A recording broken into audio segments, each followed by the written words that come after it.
Should you accept a scholarship offer to go study abroad? This is a question that might seem like a no-brainer, but I've had some experience with this, and let me tell you what you should consider first before saying yes to what seems like an amazing opportunity for you. Of course, studying abroad is expensive, especially if you come from a country like mine, Mozambique, and trying to go into Europe, to the US, or some countries in Asia. It can be quite expensive.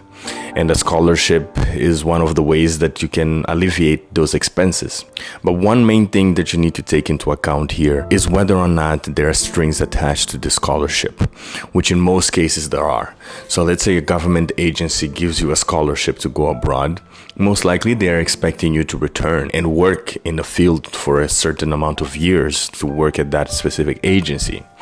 And look, if that is your dream, if that's what you would like to do, then go ahead and do it. There are some things that you still need to look out for, but if your goal is to stay abroad and honestly make that money abroad that you can send back to your family, which can be a big difference for you, then maybe this is not the best option. That is when I would strongly advise that you go the self-funded route.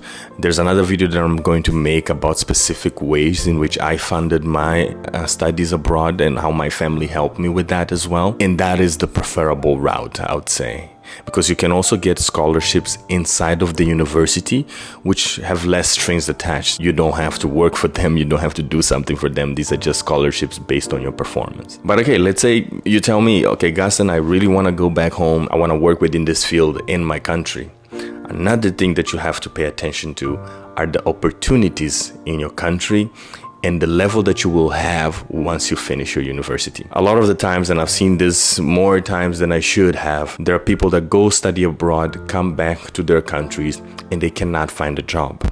Or if they do find a job, there's this whole stigma around the place that, hey, you went abroad, now you come back here, you think you're gonna boss us around, you think you know more than we do.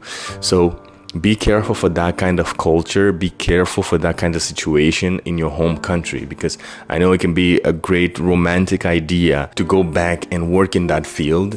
And if that works great for you, that's amazing, but you need to keep that in mind, especially if you take on the scholarship. And then you also need to pay attention to what are the parts that you have to do that the scholarship won't cover, because maybe you still have to pay for accommodation, you still have to pay for your own expenses with transportation, your own expenses with food, and part of the school fees even. It depends on the kind of scholarship that you get.